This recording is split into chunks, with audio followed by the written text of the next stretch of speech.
po, magluluto po tayo ng pork and chicken adobo. Pero magkabukod po ng kawali. Para mas malambot po kasi ang chicken natin. Ito po isang chicken sa isang kawali.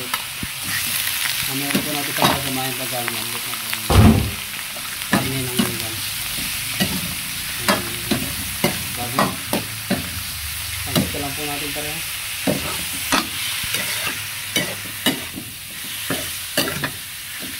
Medyo nakang ko sa konti.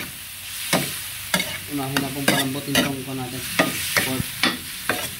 Bago natin isama itong ating chicken. Okay.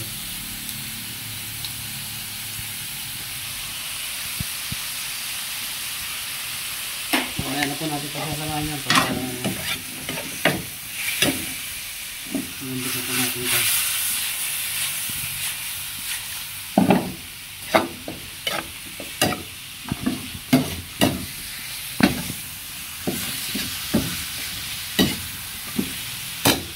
Ng konting sauce para may lasa na.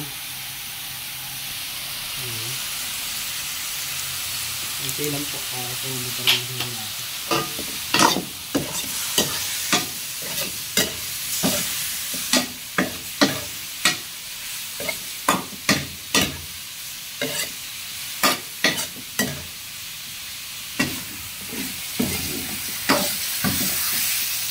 Medyo nag golden brown na ito, pwede naman po itong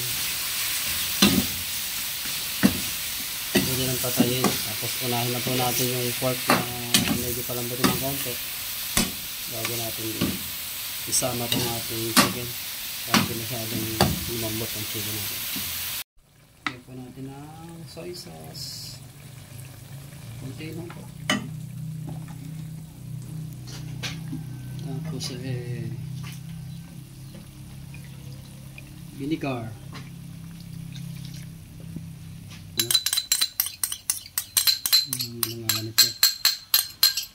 Oyster sauce. Pwede na po natin ihalo yung pinukod natin chicken. Malambot na rin po ito.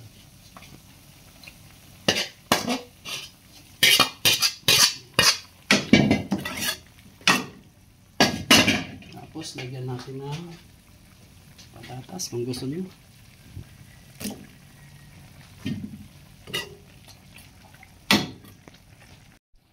Okay na po ito. Lagyan lang po natin ng konting brown sugar pang balance. Pang balance po ng lasa.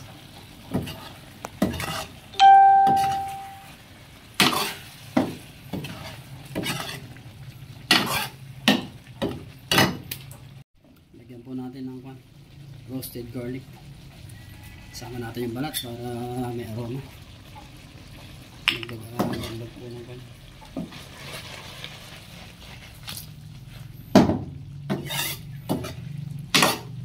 Chicken and pork adobo. Ready for lunch. Tikman po natin.